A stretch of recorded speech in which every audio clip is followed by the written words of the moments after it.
Once a potential consumer shows interest in a product category and starts searching for information, he or she enters the subsequent stages of evaluation of alternatives. The evaluation stage represents the stage of mental, that is cognitive, and emotional, that is affective trials of various product alternatives. During this stage, the consumer allots different comparative values or weights to different products or brands on the basis of the information that he has accumulated so far. So, when he or she draws conclusion about the relative potential, it gives satisfaction to her needs. When the consumer uses objective choice criteria, it is known as cognitive evaluation. In case of using emotional reasons for evaluating the alternatives, we call this affective evaluation. Consumer evaluates brands by using either both cognitive and affective criteria or any one of them. The decision rules regarding the evaluation of alternatives and selection of any specific brand for purchase involves two different decision rules. The first one is called compensatory decision rule. Here, the consumers evaluate the brand in terms of various significant attributes and provide weightages for each of these attributes. The key is compensation, that is, some attributes will be good and some attributes will not be so good. However, the good and not so good would then eventually cancel out each other, and consumer would choose a brand that is overall good in his choice set on the evaluation set. So, the key over here is the compensation of good and bad and looking at an holistic view or an overall good product. Non-compensatory decision rule, as you can guess by now, is exactly the opposite of it. While you still would evaluate the product or the brand based on different attributes, however, instead of weightages to different attributes, the consumer chooses the most important attribute and select the brand that scores the highest on that attribute. For example, if you are looking at a fluorescent yellow car, it's not important whether that has got to do with power or mileage or whatever it is, but if you are only stuck up on the color and you want fluorescent yellow car, so whoever provides you the fluorescent yellow car, you will go for that brand, you will go for that model. That is non-compensatory decision rule. Hence, the good and not so good, they do not cancel each other out. I will explain this with proper examples a little later. The evaluation of alternatives lead to the formation of buying intentions that can be either to purchase the product or reject the product.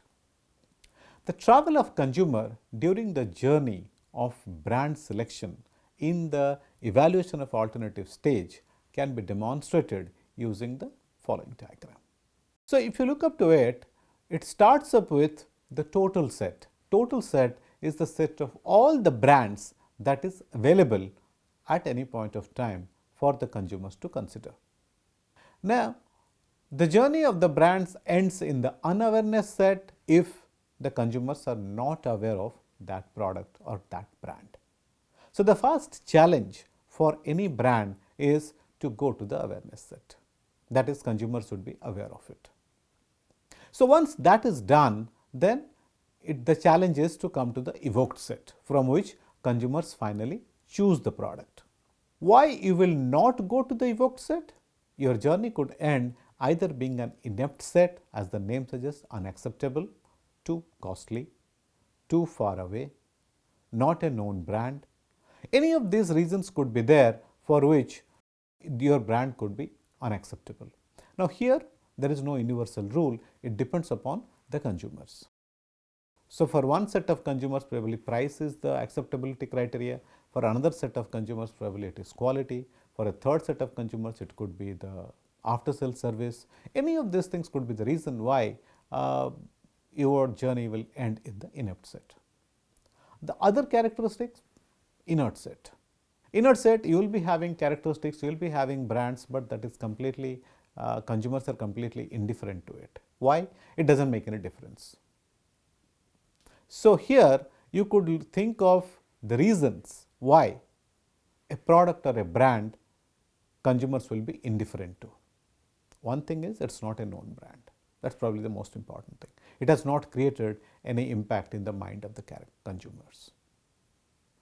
The other thing could be the attributes that you are promoting, that is not a significant attribute for the consumers. For example, you will say it is a safe scooter. Probably all scooters are considered safe. So, when you are specifically telling that your scooter is a safe scooter, maybe it is actual, but consumers do not care about it because they consider all scooters to be safe scooters. So, there could be many reasons like this, for which reason your journey will end in the inert set. If it is not, then finally you go to the evoked set. So, statistically if you say maybe 5% of the total number of brands which are there in the total set will come to the evoked set. Maybe 3-4 brands finally will end up in the evoked set. And this is where the decision rules will apply. So, the compensatory and the non-compensatory rule that I spoke about, those rules would apply in the evoked set, and based on that one brand will be selected or one store will be selected and the others will be rejected. So, one can easily visualize the significance of this stage in the consumer purchase decision making process. If you are aware of the consumer's journey as described in the evoked set diagram, then you can help your brand to reach the evoked set. Subsequently, if you can identify the significant attributes for the target group, their evaluation criteria, their decision rules, then you can develop a strategy for your brand to be selected ahead of other competitors, ahead of other brands. Alternatively, you may realize that for this segment, your brand would not succeed no matter whatever you do against the market leader, and hence you may search for greener pastures elsewhere.